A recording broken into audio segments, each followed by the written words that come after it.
Hey folks, welcome to the 30 Days to Learn Adobe After Effects course. My name is Vincent Nguyen, and today in this lesson we're going to be discussing the user interface of After Effects. And I'm just going to be showing you around the interface of the application so that you can be a little bit more familiar with where things are in After Effects and what they generally do. So this is just going to be an introduction to the interface. So right off the bat, when you open Adobe After Effects, the application may look a little bit daunting at first because of all the switches and all the buttons and all these options and text everywhere. But as you progress through this course, you're going to be very familiar with what things do and where they are. So no fret. So let's dive into After Effects here. This is what After Effects looks like when you first start it up. Now notice how my workspace is set to standard right now.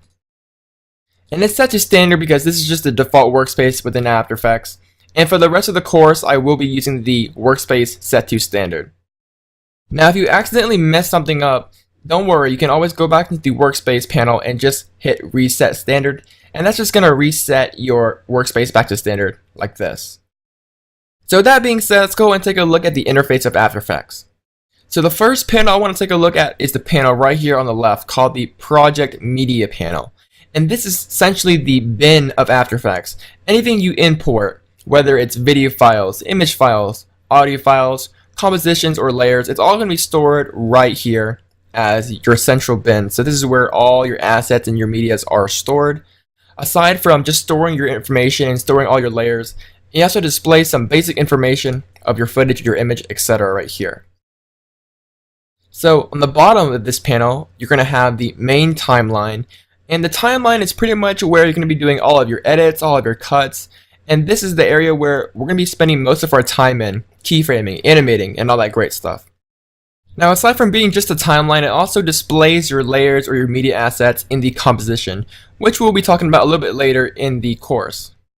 Now in the center here you have your composition panel, and this is kind of your preview panel, and this is just going to display whatever's in your timeline, so you can kind of preview everything out right here. You can visually see what is going on in your project.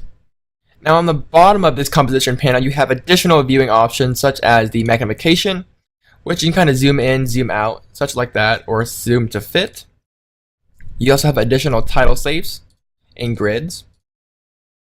Your resolution, so perhaps your computer is not that fast to handle full res currently for your previewing. You can set the resolution down to half or auto, very similar to Premiere. And you have additional camera view angles right here, which again we will be discussing later in the course.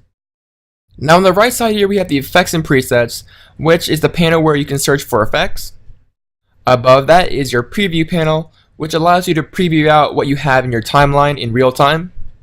And of course we have our info and audio panel, which just displays some basic information on the coordinates, the pixels, and our audio, as you see here.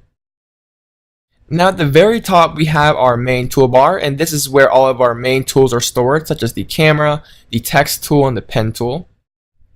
And we're going to be using some of these tools quite a bit. Now at the very top we have our menus. Now depending on your operating system, the menus may actually be in the After Effects window, such as in the Windows operating system. But on the Mac, the windows are stored in the menu bar up here for easy access. So you can pretty much navigate through After Effects options at the very top of the menu bar up here. And over here we have tons of options where we can create stuff such as new layers, compositions, and apply effects as well.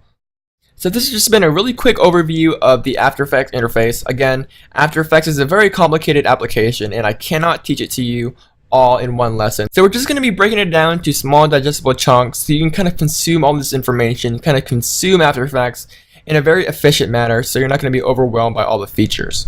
So this has just been a really quick introduction of the user interface within After Effects. Hopefully you're just a little bit more comfortable in navigating through After Effects now. In the next lesson, we're going to be talking about the workspace and project management required in After Effects and kind of discuss how to organize the presets and editing your workspace, importing stuff, and just organizing your whole workflow. So stay tuned for that. Once again guys, my name is Vincent Nguyen and I'll see you guys in the next lesson. Bye guys.